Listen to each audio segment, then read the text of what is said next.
सबसे पहले हम शुरुआत करते हैं। कल एक क्वेश्चन दिया था आपको करने के लिए 21 है ना, जिसमें लेंसेज कॉन्टेक्ट में नहीं बल्कि कुछ सेपरेशन के साथ थे और वो कंटिन्यू हो रहा था शायद किसी पुराने सवाल के ऊपर। एक बार आप बताओ, उसमें दो लेंस हैं, दोनों कॉन्वेक्स हैं या अलग अलग हैं? क्वेश्चन नंबर 21 हमारा स्टार्ट करते हैं एनसीईआरटी का। एक पहला कॉन्वेक्स और दूसरा कॉनकेव। इनके बीच की दूरी कितनी है? 8 सेंटीमीटर। फोकल लेंथ अलग अलग दे रखी है। इसकी तो 30 सेंटीमीटर है और इसकी -20 सेंटीमीटर।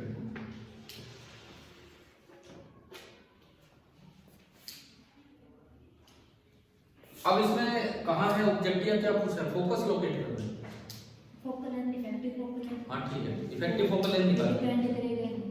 बिल्कुल डिपेंड करेगी। अगर दोनों साइड मीडियम अलग अलग हो एक लेंस के तो भी डिपेंड करती है, और अगर लेंसेज के बीच का सेपरेशन हो तो भी डिपेंड करती है। कैसे निकालें? कोई मतलब ये इक्विवेलेंट फोकल लेंथ निकाल के, क्योंकि आप रिप्लेस तो कर नहीं सकते कि एक लेंस रख दो। अगर दोनों कॉन्टेक्ट में होते तो उसी जगह हम क्या रख देते हैं, एफ इक्विवेलेंट निकाल के एक सिंगल लेंस रख के और मिरर इक्वेशन लेंस इक्वेशन लगा देते हैं। यहाँ तो ऐसा कोई बेनिफिट ही नहीं, समझ गए हो ना? यहाँ कोई बेनिफिट नहीं इस चीज का। देखो किस तरह से भाई, फोकल लेंथ मतलब किसकी पोजीशन, सेकंड फोकस की या फर्स्ट फोकस की? सेकंड फोकस क्या होता है, वहां इमेज बनती है या वहां ऑब्जेक्ट रखा जाता है? इमेज बनती है कब? जब ऑब्जेक्ट इंफिनिटी पे हो, है ना? तो हम इंफिनिटी से लेके चले, रेंज लेके चले इंफिनिटी से। ऑब्जेक्ट बहुत दूर है, ऑब्जेक्ट रखा है कहीं इंफिनिटी पे, यहां से रेंज ऐसे चली होगी इस तरह से, ठीक है? फर्स्ट लेंस अगर इस पे पैरेलल रेज आएंगी तो ये तो कहां बनवाएगा इमेज? फोकस पे। इसका फोकस कितनी दूर है? 30। ये तो 8 ही है, यानी कि ये तो रेज को ना इस तरह से भेजने वाला था कि जैसे ये रेज यहां जाके मिलनी थी, कितनी दूर? इस लेंस से 30 सेंटीमीटर दूर। ऐसे क्लियरली आप चलते रहे आगे आगे, कोई कॉम्बिनेशन फॉर्मूला लगाने की जरूरत ही नहीं। उसके बाद अब इस लेंस पे आप सेकंड लेंस पे, इसके लिए ऑब्जेक्ट कहाँ है? आगे। कितना आगे? 22 सेंटीमीटर आगे। तो इस दूसरे लेंस के लिए जो u होगा वो +22। दूसरे लेंस के लिए जो u होगा दैट इज +22। क्लियर? f कितना? -20। f है आपका -20 सेंटीमीटर। यहां से भी कितना आ रहा है?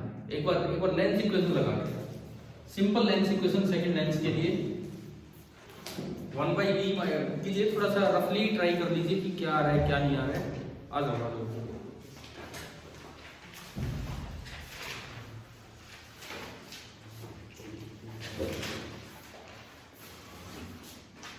कल नहीं आया, क्या बात? पार्टी वार्टी कर रहे थे क्या?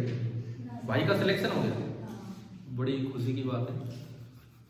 मैं बता देता हूँ, अगर आपको भी किसी को पता होगा नहीं पता होगा। कल ही मुझे भी पता लगा था, कल ही आए नहीं तो मैं इनसे पूछता भी।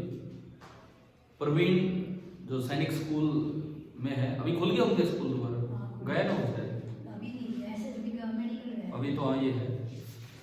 तो वो एनडीए के एसएसबी बोर्ड का इंटरव्यू था उसका, अभी देखते हैं। एसएसबी बोर्ड का इंटरव्यू था, वो नेवल ऑफिसर बन के, इसमें नेवी में गए, है ना? उसकी चॉइस थी नेवी या नेवी ही चॉइस थी, ठीक है? बड़ी अच्छी चॉइस है। और देखो अभी जैसे मैं अगर एक स्कूल के बच्चे की बात करूं, मैं उसका नाम भूल गया, एक स्टूडेंट यहीं रसूलपुर गांव का है, रसूलपुर गांव का, और वो शायद आर्मी ऑफिसर बना है। अब 12th क्लास में बच्चा, जैसे आप लोग 16-17 साल के होते हो, 17 साल तक लगभग 12वीं कर लेते हैं, कोई 18 भी हो गया होगा पता नहीं। और अभी से इतना टेंशन फ्री काम हो जाता है कि आप सीधे ऑफिसर बन जाते हो, आपका मान सम्मान मतलब होने ही लग जाता है। तो ये एनडीए वाले और आजकल स्कूलों में ना स्पेशल इनकी तैयारी करवाने लग गए हैं। खासकर जो सैनिक स्कूल में उसका तो टारगेट ये होता है कि भाई सैनिक स्कूल गया है तो वो एनडीए के थ्रू ऑफिसर बने। और इसमें फायदा ये हो जाता है, एक सीडीएस के आप बाद में बनते हो, थोड़ा बड़ी एज में जाके बनते हो ग्रेजुएशन करने के बाद। अभी जाते हो तो आप और अच्छे लेवल तक पहुंच पाते हो, एक अच्छी पोस्ट तक आप पहुंच पाते हो। अभी आप लेफ्टिनेंट बन के चल पड़ोगे तो आप में से और किसी ने दिया है पेपर? पीछे दिया था, रिटन टेस्ट दिया था, क्या रहा? नहीं हुआ, कोई बात नहीं, अभी और देना एक बार तो एटलीस्ट। हाँ तो ये देना जरूर ढंग से, बिकॉज ऐसा है उसके लिए कोई यूं नहीं चाहिए कि भाई बहुत ही तगड़ा इंटेलिजेंट हो वही क्लियर कर पाएगा। थोड़ा सा सेंसिबल सा इंसान हो तो वो क्लियर कर सकता है। और एसएसबी इंटरव्यू की तैयारी तो बच्चे 10-15 दिन में ठीक ठाक सी प्रैक्टिस करके और कर लेते हैं। इसका फर्क ये रहेगा यार, एक तो आप नहीं तो अगले 5-6 साल तक आप सेट होने की कोशिश करते रहेंगे, भाई इस लाइन में जाऊं उस लाइन में जाऊं। यहाँ अभी से क्लियर हो जाएगा कि कुछ भी नहीं। और एनडीए के थ्रू जो सिलेक्ट होते हैं इनकी पढ़ाई साथ साथ चलती रहती है। जैसे हमारे एक सर थे, वो 12th के साथ एनडीए सेलेक्ट हुए, उन्होंने बीएससी की जेएनयू से। जेएनयू किसी की बीएससी नहीं करवाते, इन्हीं की करवाते शायद, जहाँ तक मुझे याद है। तो उसके बाद उन्होंने एमएससी कर ली मैथ से। वो आर्मी तो छोड़ दी उन्होंने, लेकिन प्रेजेंटली वो आरपीएस में पढ़ा रहे हैं, मैथमेटिक्स ही पढ़ा रहे हैं और साथ में एनडीए की तैयारी करवा रहे हैं विशेष सर। चलो हम लौट के आते हैं। अब वो तो आ नहीं पाया परवीन, तो नहीं तो एक बार उससे जरूर मिलते, लेकिन ठीक है, वो तो उनका स्कूल ही खुल जाना है दोबारा, है ना? या आएगा बीच में? नहीं आएगा, कोई नहीं। देखिए अब आगे देखें, ये हम कर क्या रहे हैं। कल हमने पढ़ा कॉन्टेक्ट में अगर लेंस है तो फोकल लेंथ निकाल लो, और ये सब ये दिमाग में रखो। अगर लेंथ सेपरेटेड है तो इक्विवेलेंट फोकल लेंथ का कोई मीनिंग नहीं है, बस वो निकालने की लेंथ है कि कहाँ फोकस है, कोई मीनिंग ही नहीं है। क्योंकि वो फॉर्मूला ही नहीं लगता कि 1/b minus 1/u equal to 1/f equivalent. ऐसा नहीं कर सकते आप किसको एक से रिप्लेस करके और बस हर बार वो लग जाए ना। हाँ इन्फिनिटी पे होगा तो ही यहाँ इमेज बनेगी, बस ये है। फिर भी सवाल आ सकता है तो हमें ये निकालना आना चाहिए। तो फोकल लेंथ निकालनी है तो ऑब्जेक्ट इन्फिनिटी में माना, तभी तो इमेज जहां बनेगी वो है। फर्स्ट पे पैरेलल रे आई, इसने 30 पे भेज दी। क्या आपने लगा दी इस पे लेंस इक्वेशन? बताओ कितना है? -220। आप कह रहे हो कि इसमें आपने लेंस इक्वेशन लगाई तो v आया -220 सेंटीमीटर। और देखो ये डाइवर्जिंग लेंस है कि कन्वर्जिंग? डाइवर्जिंग। तो ये इस तरह से फैला देगा, इस तरह से एक रेस को फैला देगा कि आगे तो मिलेगी। ये कहां मिलेंगी? पीछे। इससे कितना पीछे? 220। समझ गए हो? ये जहां भी आके मिलेंगी,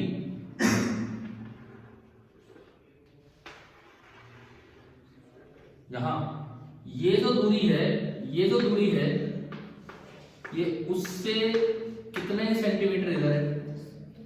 220।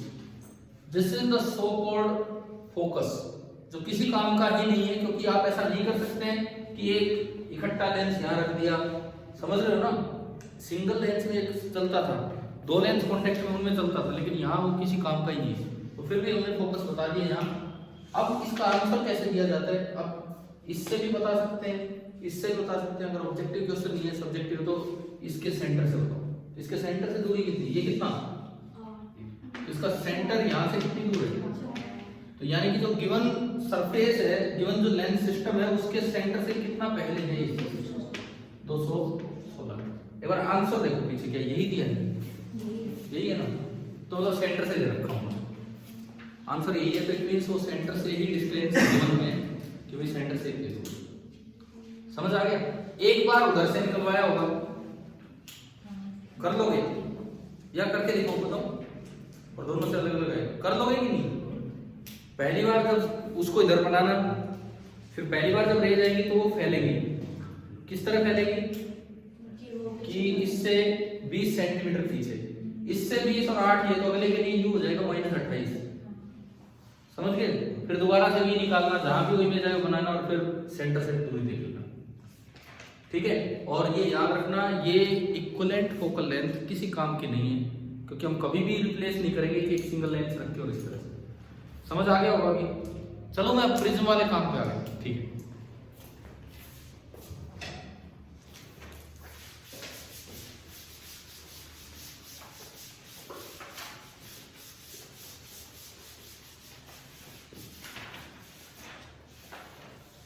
प्रिज्म में हमने शायद कल एक सवाल लिया था, आखिर सिक में थे हम, √7/3 कुछ ऐसा कुछ करके, है ना।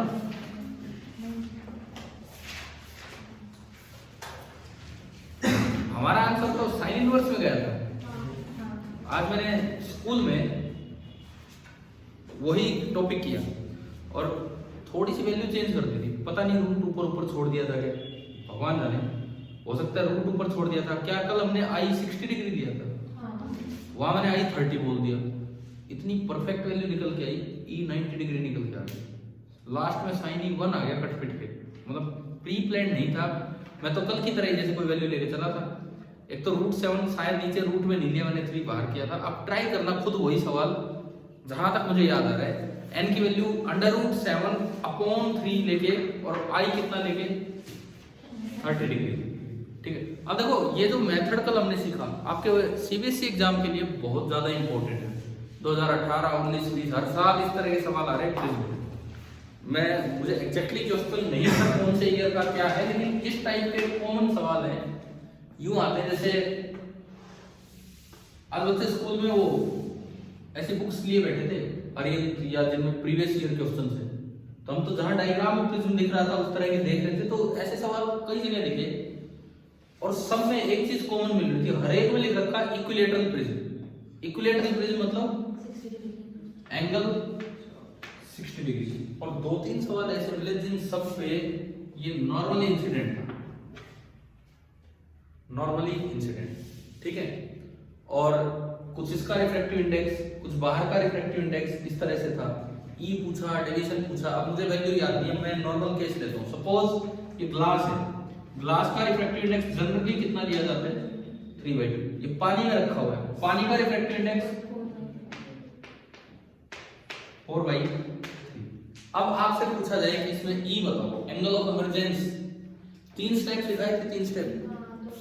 पहला स्टेप स्नेल्स लॉ, कोई जरूरत ही नहीं है स्नेल्स लॉ लगाने की, ये यूं आया। हाँ जी, आई कितना है 90 डिग्री नहीं है, 0 डिग्री, समझ गए ना। ये भी तो गलती हो जाएगी फिर। आई अगर इस रे में देखा जाए तो कितना है 0 डिग्री, तो ये रे सीधी निकलेगी, एज इट इज निकलनी है यूं। क्यों? स्नेल्स लॉ कहता है कि अगर आई 0 है तो साइन आई 0, तो उधर से साइन आर की वैल्यू 0, तो आर भी 0 हो गया, है ना। इस आर को हम बोला करते थे R1। अगर R1 0 तो R2 बताओ कितना होगा, याद होगा अगला स्टेप कल ही सीखा था। R1 0, A 60 डिग्री, तो R2 कितना आ गया 60 आ गया। R2 ये होता था, आप ज्योमेट्री से भी ला सकते हो, ये 90, ये 60, ये 30, तो ये भी कितना 60। अब ये रे किधर बेंड होगी, अवे फ्रॉम द, हाँ अवे फ्रॉम द नॉर्मल। आप देख लो ये 1.5 है और ये 1.3 है, किधर बेंड होगी ये अवे फ्रॉम द नॉर्मल। कितनी अवे फ्रॉम द नॉर्मल उसके लिए ई निकालो, तो फिर से क्या लगाओ स्नेल्स लॉ। इधर 3/2 into sin 60 is equal to 4/3 into sin b। sin 60 कितना होता है √3/2, तो 3√3/4, 4/3 sin e, यहां से sin e आया 9√3/, तो e हम ऐसे लिख के आ जाएंगे sin इनवर्स हो 9√3/60। ठीक है। एक और सवाल भी इसी टाइप का था, उसमें यहाँ कुछ था, बाहर वाली कुछ थी, लेकिन वो इतना बाहर तो एयर थी उसमें, यहाँ कुछ मुझे याद नहीं रूट में कुछ वैल्यू थी, लेकिन इतना परफेक्ट कॉम्बिनेशन बन रहा था कि उसमें भी ई कितना निकल के आ गया 90 डिग्री। तो भाई ये पूरे चांस है कि बोर्ड एग्जाम में इस तरह का कोई सवाल आए, समझ आया। पर अगर आपके पास ऐसी किताबें है ना प्रीवियस ईयर वाली, उनके सॉल्यूशंस पे ज्यादा विश्वास मत करो। आज मैंने देखा था वहां पे, अभी बताऊंगा क्या गलती, क्योंकि यार उनके कोई ऑथर तो होते नहीं है, उनके तो डायरेक्ट पब्लिकेशन है, क्वेश्चन कहीं से उठाया सॉल्यूशन कहीं से उठाया, इस तरह से रहते हैं। अगर ऐसी किताब आपके पास हो तो उनकी केवल बोर्ड के लिए क्वेश्चन देखिए, क्वेश्चन क्या है, आंसर में आपको गलत लगे तो उसको रटना मत, वहां से हो सकता है वो गलत ही हो। चलो आगे बढ़ो। अब अगली चीज आती है, क्या कल ग्राफ नहीं बनाया होगा शायद हमने आई के साथ डेविएशन का, नहीं ना, तो उस पर चलते हैं, वहां से फॉर्मूला है।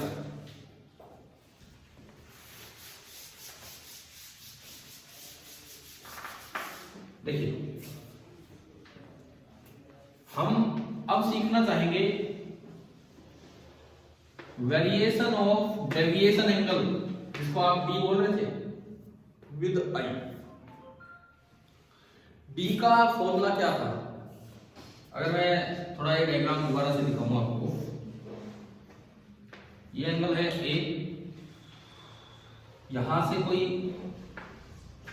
रे आई है, ये एंगल आई, और ये रे ऐसे करके निकल जानी।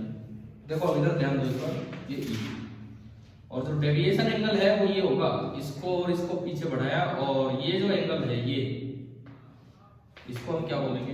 डी। एक चीज दिमाग में रखो, ये पिक्चर दिमाग में हो जानी चाहिए कि अगर मैं इसको ऊपर करता हूं तो वो नीचे ही होगा। ये एक हैंडल की तरह देखिए आप, या आई है वो ई है, अगर मैं इसको उठाऊंगा तो वो ई नीचे जाएगा, यानी कि जितना आप आई कम करोगे ई उतना ही ज्यादा होगा। और जरूरी नहीं कि आई 0 तक पहुंच पाए। क्यों? कई बार रिफ्रैक्टिव इंडिसेस की वैल्यू के अकॉर्डिंग चलता है काम। जिस वक्त ई 90 हो जाएगा बस आई वहीं तक पहुंच सकता है। अगर आप उससे और कम आई करोगे तो रे का TIR हो जाएगा, वो रे अंदर ही रह जाएगी। ऐसे भी क्वेश्चन बोर्ड में आते हैं कि बताओ रे बाहर निकलेगी या नहीं निकलेगी, वो कैसे बताएं? कुछ नहीं करना, यही 3 स्टेप करने। एक बार सुनो ध्यान से। अगर सवाल यूं आ जाए कि कुछ एंगल दे रखे, बताओ रे बाहर निकलेगी या TIR हो जाएगा, आपको एक ही काम करना है। सॉल्यूशंस में वो क्रिटिकल एंगल और कहीं कहीं लेके जा रहे हो, मत करो इतना काम, कंफ्यूज हो गए। 3 स्टेप सीख गए हमने। पहला स्टेप यहाँ क्या लगाएंगे? Snell's law. दूसरा स्टेप R1 + R2 = ये, R2 आ गया। और तीसरा स्टेप स्नेल्स लॉ से आप साइन ही निकालो। अगर वो साइन ही 1 या 1 से छोटा है तो ये केस पॉसिबल है और रे बाहर निकलेगी। और अगर वो साइन ई की वैल्यू 1 से बड़ी आ जाए तो इट मींस या तो आपने कैलकुलेशन गलत कर दी और या फिर रे अंदर ही रह जाए। अगर आपकी कैलकुलेशन सही है तो वो रे बाहर नहीं निकलेगी। ये बात दिमाग में रखो। जो क्वेश्चंस आते हैं उस तरह का मैं बता रहा हूँ, सीबीएसई में लगातार पिछले कुछ सालों में इस तरह के सवाल आते हैं। समझ आ रहा है ना क्या हम कर रहे हैं? तो अब हम प्लॉट करेंगे डी का ग्राफ आई के साथ। तो कोई अगर इक्वेशन की बात करे तो डी होता है I + E - A। डी आपका होता है I + E - A। सिंपली बताओ डी आई पे कैसे डिपेंड कर रहे हैं? लीनियरली।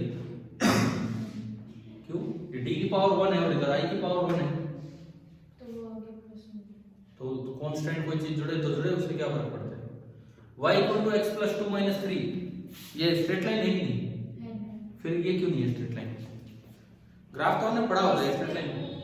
कारण ये है, ये तो कांस्टेंट है लेकिन ये e कांस्टेंट, ये e खुद किस पे डिपेंड कर रहा है? i पे। i से ही तो हम स्टार्ट हुए 3 स्टेप तक, समझ गए हो?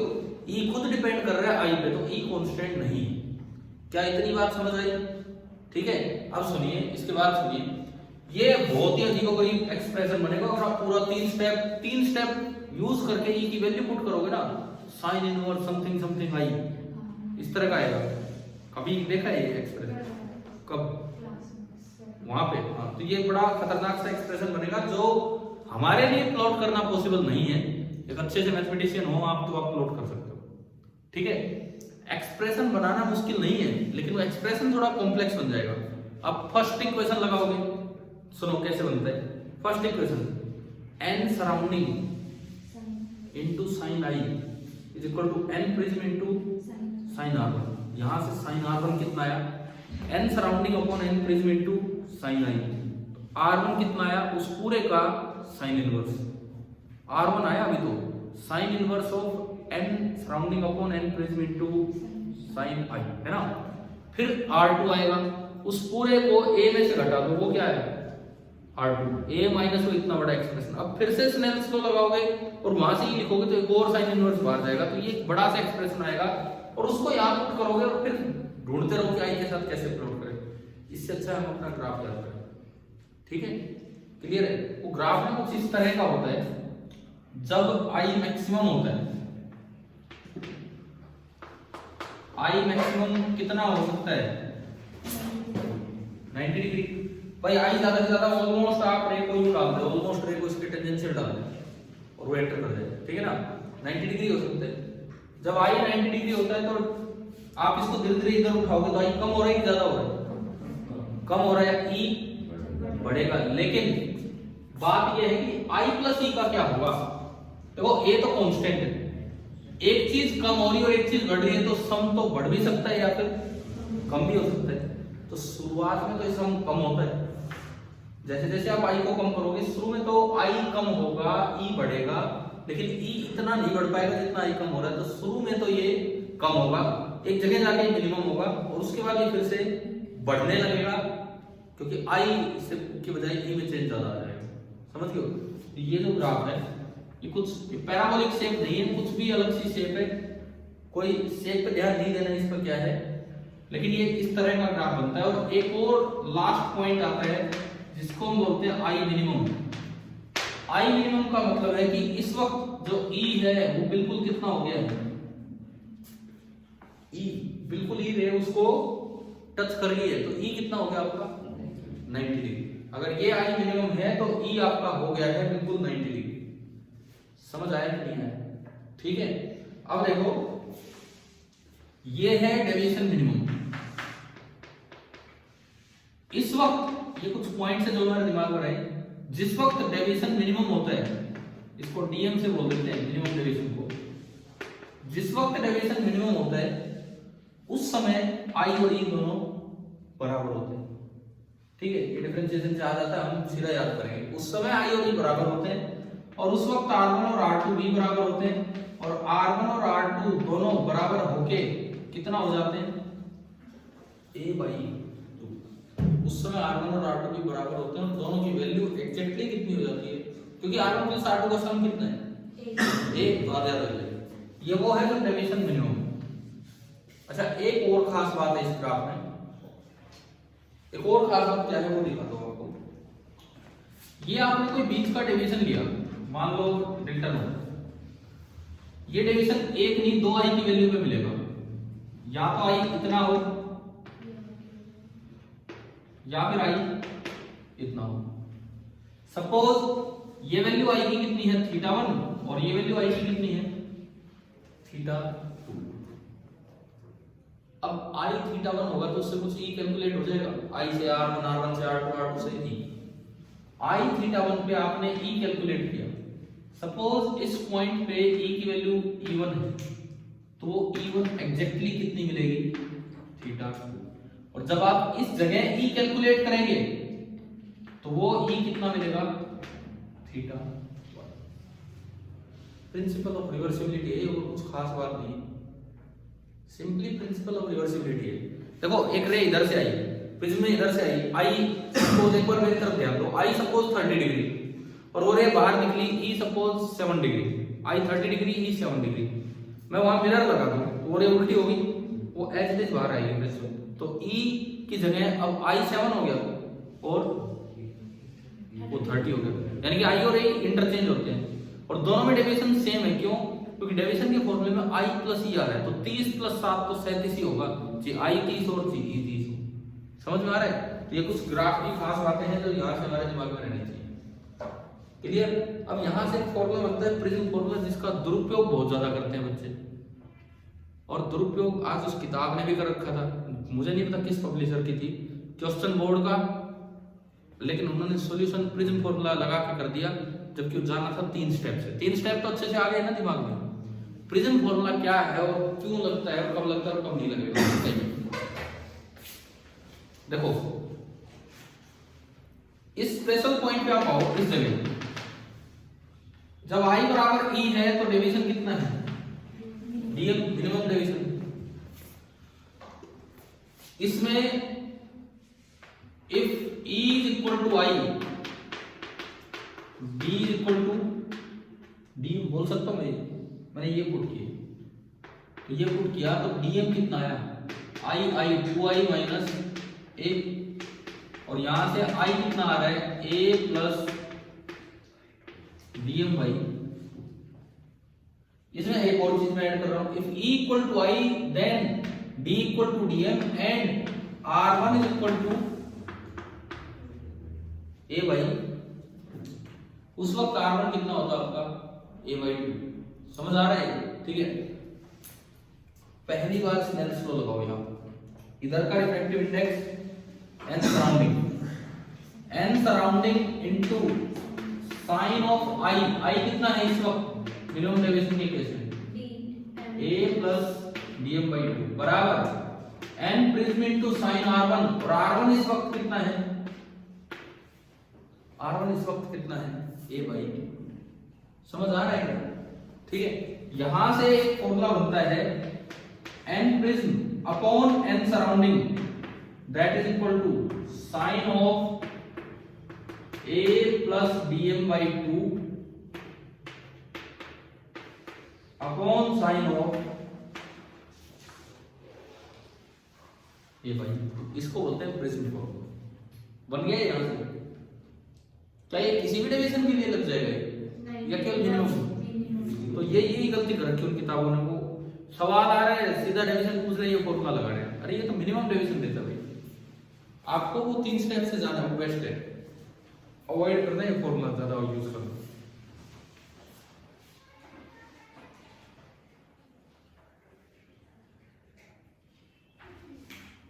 हाँ, लेकिन अगर पूछा ही मिनिमम डेविएशन जाए तो फिर ये लगाओ डायरेक्ट। देखो काफी चांस है कि प्रिज्म पे क्वेश्चन आए आपके बोर्ड एग्जाम में, तो ये चीजें क्लियर होनी चाहिए। और चांस है न्यूमेरिकल आएगा, इस तरह की आपने प्रिज्म की थ्योरी वगैरह नहीं आती है। इस फॉर्मूले का एक स्पेशल केस और भी है, थिन प्रिज्म। अगर थिन प्रिज्म होगा, थिन प्रिज्म का मतलब क्या है कि ए थोड़ा ए कम है। अगर ए कम है तो डेविएशन भी बहुत ज्यादा नहीं होता है, डीएम वैसे ही मिनिमम है तो डीएम भी कम होगा। ए भी कम है, डीएम भी कम है, तो ये इसमें आने वाले सारे एंगल्स छोटे हो जाएंगे। एंड फॉर स्मॉल एंगल शायद हम जानते होंगे sine theta is nearly equal to theta, पता है ना हमें। और small angle sine theta is nearly equal to theta. तो अगर आप साइन थीटा को थीटा लिख दो तो ये साइन साइन हट गए, 2 से 2 कट गए, a plus DM upon a। और यहां से डीएम का एक फॉर्मूला आ रहा है, देखो कि फॉर थिन प्रिज्म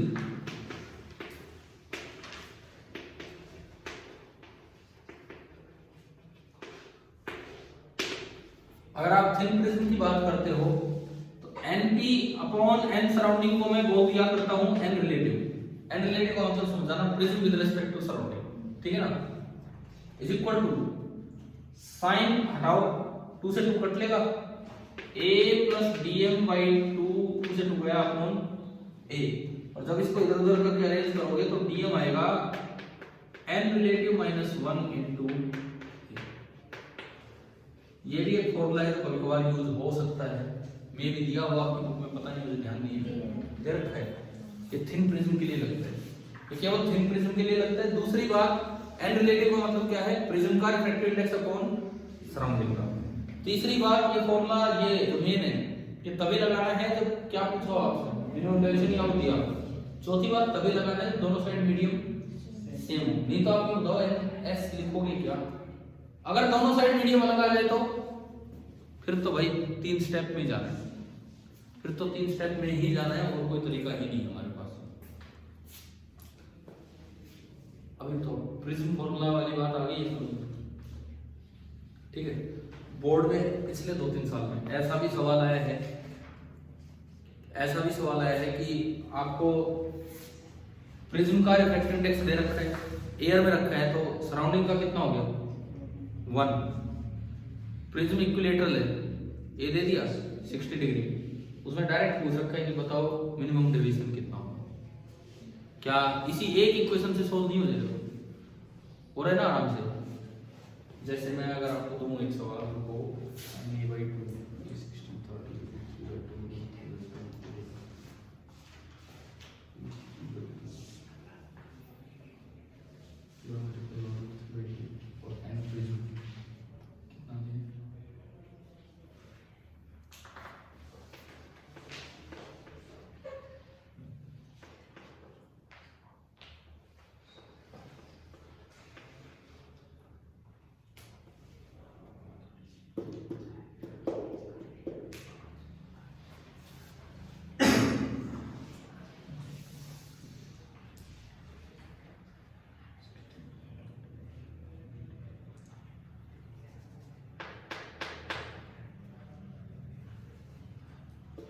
ठीक है, एक सवाल देखो, मैं इसको यूज कर रहा था।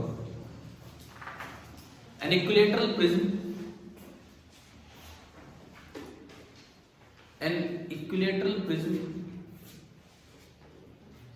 of refractive index under root 2 is placed in air.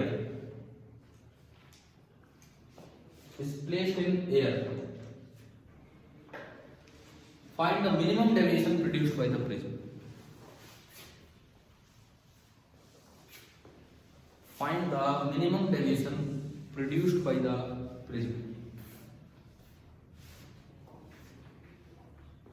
कम से कम क्या डेविएशन प्रिज्म प्रोड्यूस कर सकता है?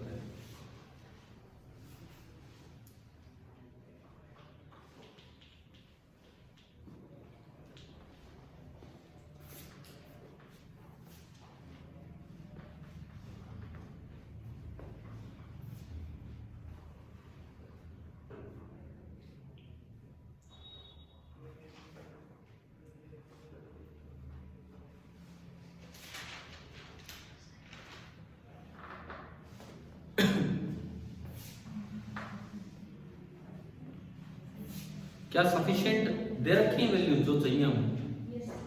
बस तो फिर देखो, अब यूं देखो, कभी इनवर्स का चक्कर पड़ रहा है, डायरेक्ट हो रहा है। मैं थोड़ा वैल्यू हो सकता है ना, वैल्यू तो सोच समझ के देगी, सोल्व हो जाए। यहाँ नीचे क्या बनेगा? sin 30 को इधर दो, n प्रिज्म कितना दिया है? √2। समझ लो, मैं बोर्ड पे लिखूंगा नहीं, मैं यही समझा रहा हूँ। n प्रिज्म आपको दिया है √2 और sin 30 1/2। √2 × 1/2 कितना बचा? 1/√2।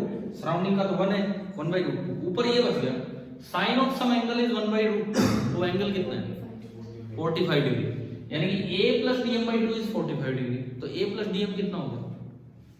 90 डिग्री। और a कितना दिया है? 60 डिग्री। तो dm डायरेक्ट आ गया कितना? 30 डिग्री। समझ आ गया? ये फॉर्मूला यूज हो सकता है, लेकिन तभी यूज करना चाहिए जब कहीं मिनिमम डेविएशन का जिक्र हो, ना कि हर जगह। ठीक है, इस तरह के सवाल भी बोर्ड में आते हैं कि कोई भी आपको पार्ट दे रखा होगा, वो कहेगा ट्रेस द रे। अब ट्रेस द रे में ही बहुत कुछ करना होता है। आपको ये चेक करना पड़ेगा क्या वो रे बाहर निकलेगी या नहीं। तो आपको मैं बता रहा हूँ, बेस्ट जो आसान मेथड आपके लिए रहेगा। देखो बुक्स में वो आईसी से कंपेयर करते हैं, एंगल निकाल के, last angle of incidence IC से बड़ा है छोटा है, कंफ्यूज हो जाओगे, साइन आई इनवर्स में जाओगे। आपको बस एक ही काम करना है, 3 स्टेप में चलो। अगर वो साइन ई 1 से बड़ा हो, साइन ई अगर 1 से बड़ा हो, तो क्या वो पॉसिबल है? नहीं। इसका मतलब TIR होगा रियल में। साइन ई 1 हो तो TIR नहीं होगा, और वो बिल्कुल उसके प्रिज्म के पैरेलल निकलेगी। और साइन ई <1 है, तब तो वो बाहर ही जाएगी। ध्यान रह जाएगी नहीं बात? ठीक है।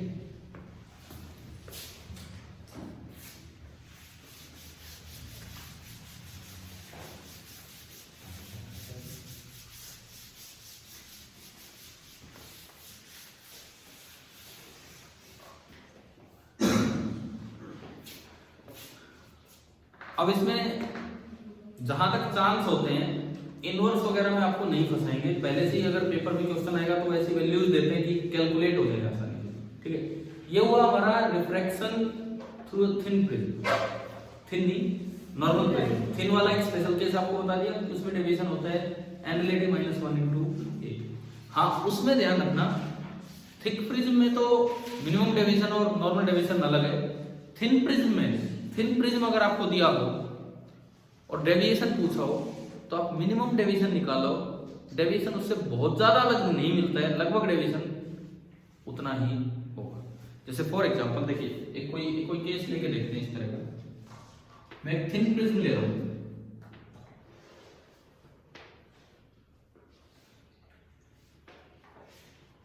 बहुत थिन प्रिज्म, कितना एंगल है?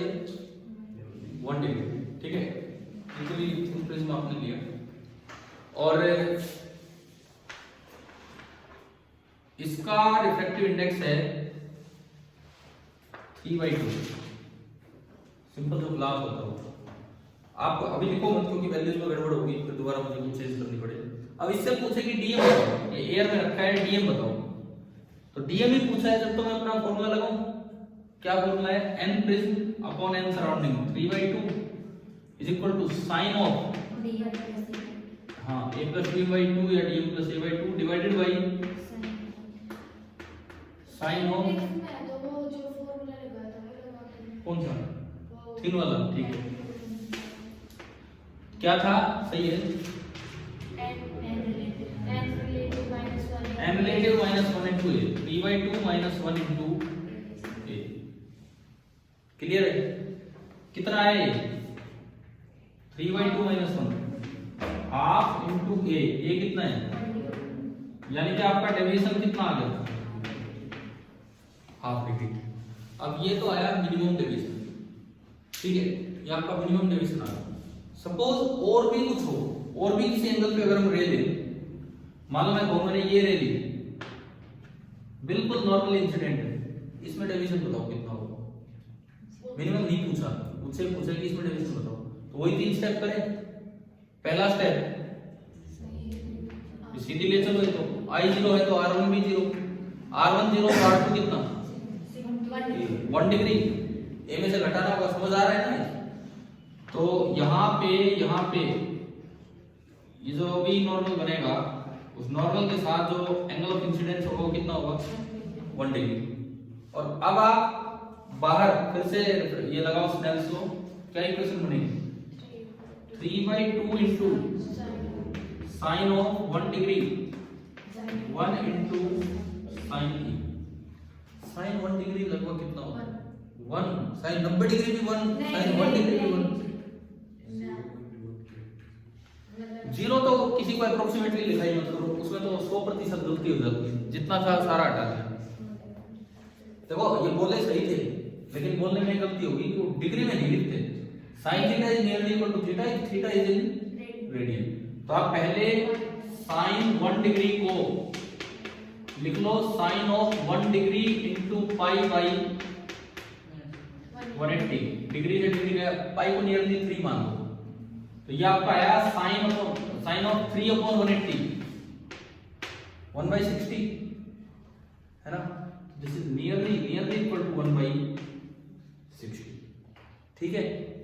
ये मैंने यहां रखा साइन 1 डिग्री 1/60, तो 3/2 into 1/60 that is equal to sine of e, समझ आ रहा है?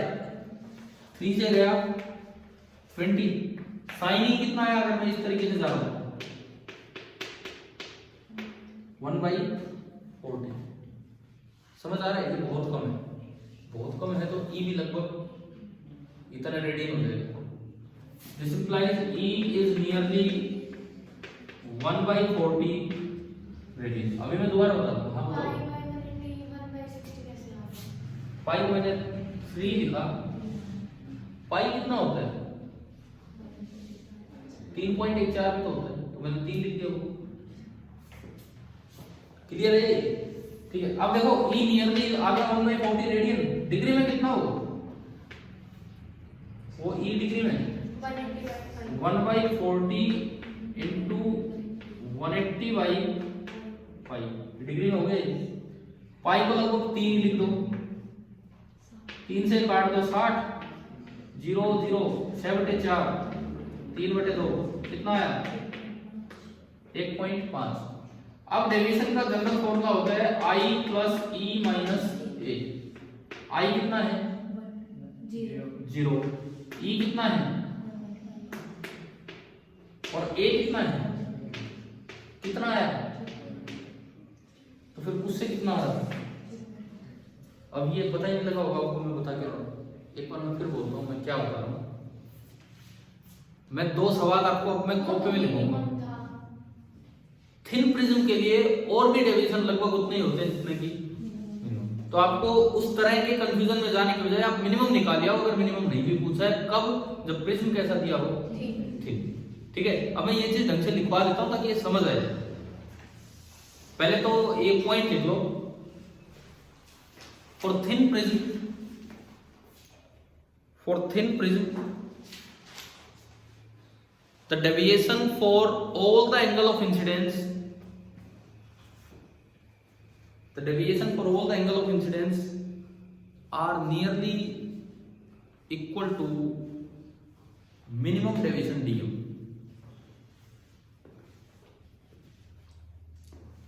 Are nearly equal to minimum deviation dm। जो dm होना होता है वही लगभग उसी के बराबर। ठीक है, पहला सवाल, दो सवाल लेंगे।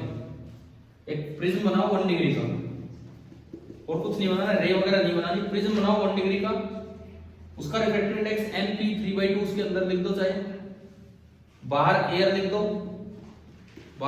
दो, और सीधा लिखो find dm, find minimum deviation. चलिए सवाल दो, एक प्रिज्म बनाओ 1 डिग्री का, अंदर n लिख दो, 3/2 बाहर एयर लिख दो, एंड फाइंड मिनिमम डेविएशन। कितना है? इतना ही है। ये तो कर रखा है बोर्ड पे, आप देख लो भाई। प्रिज्म है, थिन है, तो क्या हम ये फॉर्मूला लगा सकते हैं? dm या डेल्टा m जो भी है, जो भी आपने लिखा, ये आपने लगाया, कितना है? हाफ डिग्री है। हो गया ये तो। अब दूसरा सवाल लिखो। In the above question find the deviation, in the above question find the deviation when the ray is incident normally, when the ray is incident normally। अब अलग सवाल है, मिनिमम नहीं पूछा हमने। अब ये सवाल है, एक बार क्या हाँ, तो वही तो मैं बता रहा हूँ, लेकिन ये तो मैंने ऊपर पॉइंट लिखवाया, ये आंसर हो जाएगा, लेकिन करने का तरीका तो अलग हुआ है ना हमारा। समझ आ रहा है? दोबारा देख लो। अब दूसरे सवाल में मैंने कहा कि अब आप डेविएशन निकालो, तो मिनिमम की बात नहीं कर रहा मैं, तो नॉर्मल इंसिडेंट रे डाल दी। मैं एक बार समझा देता हूँ क्या किया हमने। ये नॉर्मल इंसिडेंट रे गई, I0 तो R1 में कितना? 0, R1 0 तो R2 होगा a - 0, यानी कि R2 कितना? 1 डिग्री। इससे E निकालेंगे स्नेल्स लॉ लगा के, ये यहां लगाया, यहां। समझ आ रहा है? यहां से आपका साइन E आया 1/40, वहां से E आ गया नियरली 1/40, ये बहुत कम है। उसको डिग्री में कन्वर्ट किया तो नियरली 1.5 डिग्री E आया। फिर मैं लास्ट स्टेप पे यहां गया, तो यहां भी मैंने देखा तो डेविएशन उतना ही निकल के आ रहा है, हाफ डिग्री, जितना कि आपके उस डायरेक्ट फॉर्मूले से आ रहा है। क्या ये समझ आया है कि नहीं आया? तो दूसरे पार्ट में हमने नहीं बोला कि मिनिमम डेविएशन निकालोगे, अलग ही केस दे दिया, और उस केस में आपसे पूछा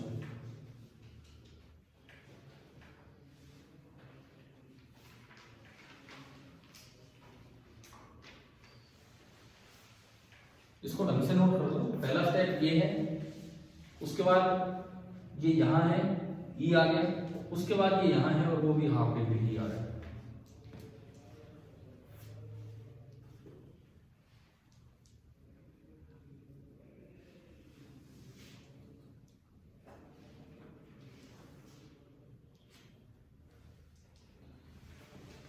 कैलकुलेशंस भी कैसे करनी है समझ आ रहे हैं स्मॉल एंगल्स के लिए?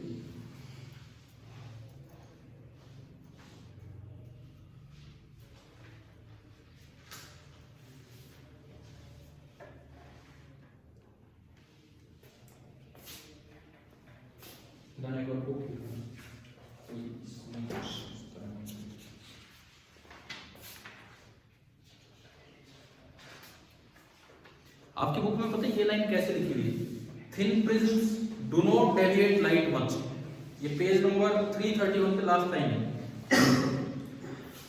पेज नंबर 331 पे लास्ट लाइन है कि thin prism do not deviate light much. हमने उसको इस तरह लिख लिया है कि अगर थिन प्रिज्म होगा तो जितना लगभग मिनिमम डेविएशन है वही किसी भी केस में। ऑब्जेक्टिव के लिए या इवन सब्जेक्टिव के लिए बड़े काम की चीज है। ये कैलकुलेशन आपसे हो सकता है हर बार ना हो, तो ये तो मैंने बता दिया किस तरह से हो रहा है अप्रोक्सीमेशन करके। अगर ये नहीं हो रहा है तो इस सवाल में भी आप क्या करेंगे, डायरेक्ट समझ गए। थिक प्रिज्म में नहीं करना है कि हर बार मिनिमम निकाले, लेकिन थिन में आप ऐसा कर सकते हैं।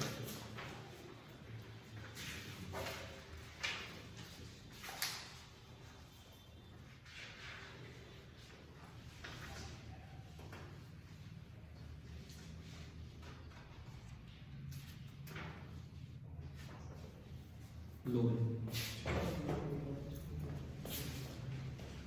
क्या ये समझ आया कि नहीं जो इधर मैंने बताया? कैलकुलेशन भी कैसे की है वो सब, है ना? चलते हैं आगे। हो गया ना?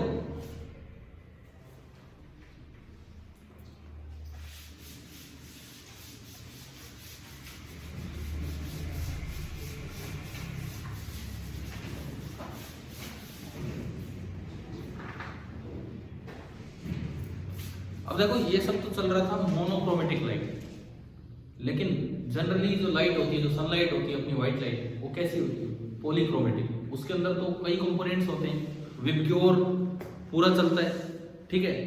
अब क्या एक प्रिज्म का रिफ्रैक्टिव इंडेक्स हर कलर के लिए सेम होगा या अलग अलग भी हो सकता है? मतलब रिफ्रैक्टिव इंडेक्स प्रिज्म पे डिपेंड करेगा या आने वाले पे डिपेंड करेगा? फिर सबके लिए सेम होना चाहिए। मैं कभी रेड लाइट डाल रहा हूँ, कभी वायलेट लाइट, कभी ब्लू लाइट। तो मेरा सवाल ये है कि आप प्रिज्म का रिफ्रैक्टिव इंडेक्स, प्रिज्म वही है एक ही, क्या वो वेवलेंथ पे डिपेंड करेगा? बिल्कुल करता है। सुनिए, एक फॉर्मूला होता है कॉचिज फॉर्मूला, पढ़ा है हमने।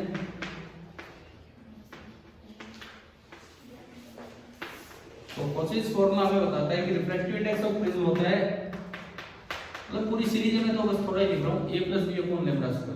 ए और बी प्रिज्म के कांस्टेंट है और लैम्डा आने वाली लाइट की वेवलेंथ। अब अगर यहां से व्हाइट लाइट आई,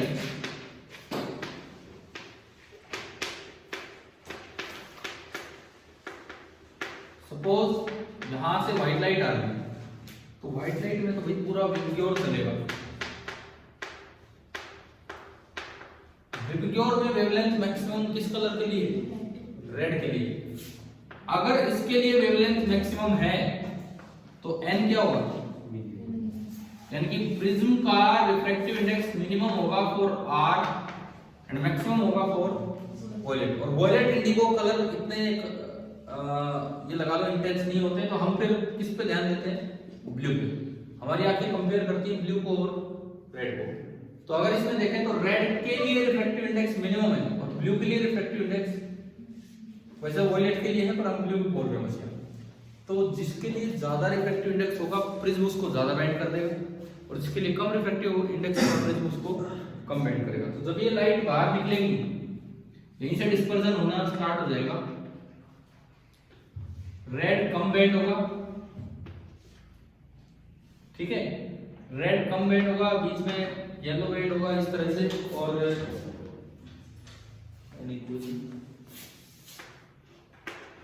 ये मैंने बोल दिया ये ब्लू है, इससे नीचे वॉयलेट और इंडिगो, ठीक है।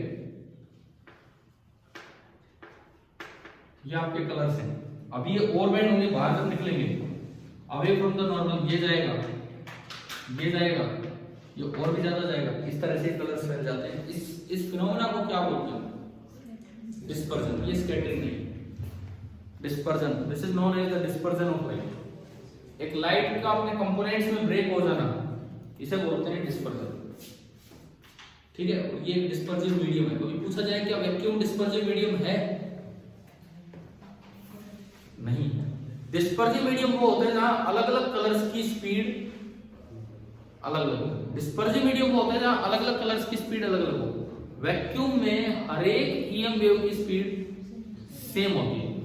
वैक्यूम में से कोई सी भी ईएम वेव हो, रेड हो, ब्लू हो, कोई सी भी हो, सबकी स्पीड सेम है। तो वैक्यूम आपका नॉन डिस्पर्सिव मीडियम हो। क्लियर है? ये आपका हुआ डिस्पर्जन। अब इसमें कुछ टर्म्स जैसे पूछ लेते हैं कई बार। Angular dispersion. एंगुलर डिस्पर्जन का क्या मतलब है? भाई ये तो डिस्पर्जन सबसे कम वाला, किसका डेविएशन है? रेड का।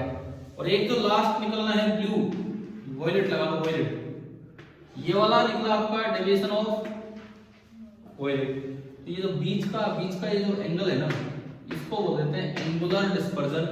थीटा से अगर मैं डिनोट करूं तो एंगुलर डिस्पर्जन होगा deviation for violet minus deviation for red. और मान लो अक्सर ऐसे केसेस के लिए हम स्टडी कर रहे होते हैं, कौन सा प्रिज्म देखें? Thin prism. तो थिन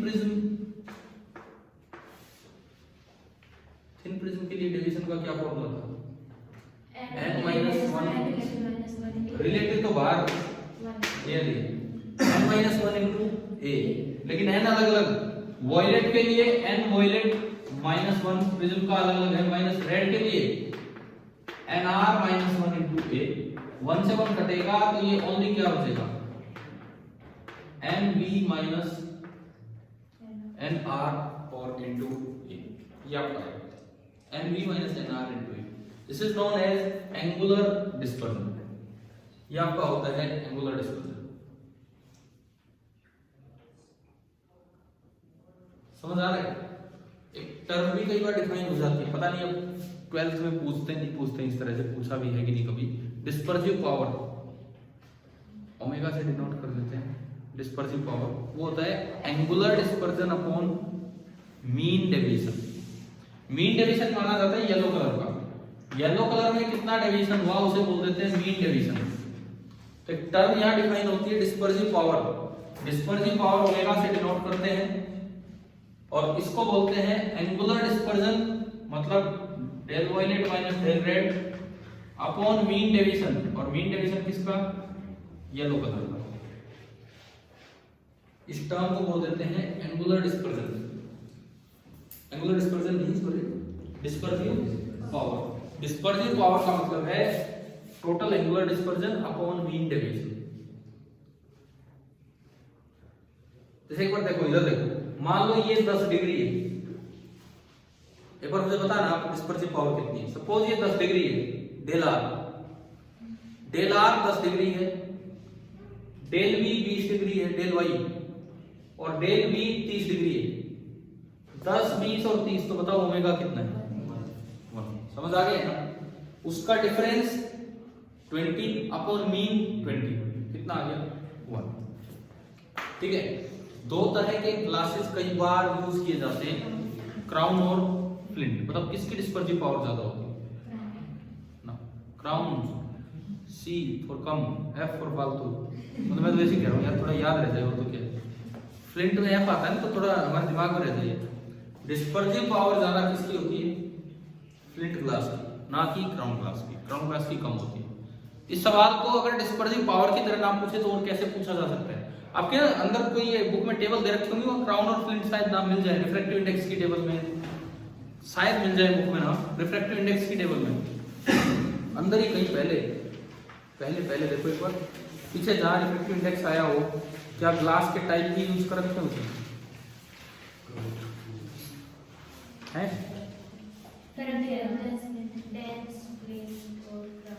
तो मतलब क्राउन और ये फ्लिंट, किसका रिफ्रैक्टिव इंडेक्स ज्यादा है? फ्लिंट का ज्यादा है ना। फ्लिंट, एफ और फालतू सब कुछ उसी का ज्यादा है। समझ रहे हो ना? ठीक है, कुछ चीजें याद हो जाएंगी। अच्छा, ये सवाल डिस्पर्सिव पावर ना देके वैसे कैसे देते हैं? सुनो, दो आइडेंटिकल प्रिज्म रखे हैं, दो आइडेंटिकल प्रिज्म मतलब एंगल वाइज ये दोनों का सेम है, लेकिन एक क्राउन ग्लास का है और दूसरा फ्लिंट ग्लास का है। बराबर दूरी पे स्क्रीन रख दी दोनों से, व्हाइट लाइट सेम एंगल पे आई दोनों पे। पूछा जाए कि बताओ किसमें सेपरेशन ज्यादा होगा कलर्स का और किसमें कम होगा? फ्लिंट में ज्यादा, सब कुछ उसी में ज्यादा। उसकी डिस्पर्सिव पावर ज्यादा है तो ज्यादा फैला देगा और क्राउन ग्लास कम फैलाएगा। क्या ये पॉइंट्स क्लियर हो गए? अब अगर ये चेक करो, क्या नई किताब में, पुरानी किताब नहीं, पुरानी में तो है वो सवाल, किसी के पास है जिसमें थोड़े कम सवाल, एडिशनल एक्सरसाइज और ये इस तरह के? एडिशनल नहीं, नंबर ऑफ क्वेश्चंस बताओ पर आपकी बुक में कितना है?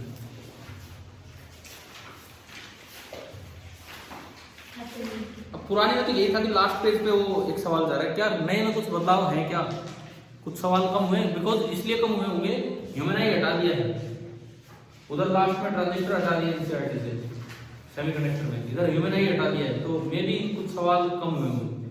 कोई ऐसी बुक है क्या जो नई किताब हो? ये सब भाई बहनों की किताब लिए बैठे है क्या किसी के पास? क्योंकि बहुत सी चीजें ये ह्यूमनाइज के क्वेश्चन हट गए। चलो अब पुरानी बुक है तो उस पर आ जाओ। एक सवाल होगा 22वां है, 21वां मुझे नहीं याद है, 23 क्वेश्चन नंबर 23 पढ़ो एक्सरसाइज का।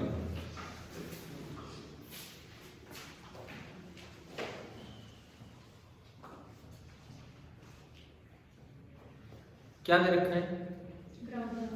एक क्राउन ग्लास और एक लिंट ग्लास का यूज करके आपको दो चीजें बनानी है, दो कॉम्बिनेशन बनाने हैं। एक में पहले में क्या करना है?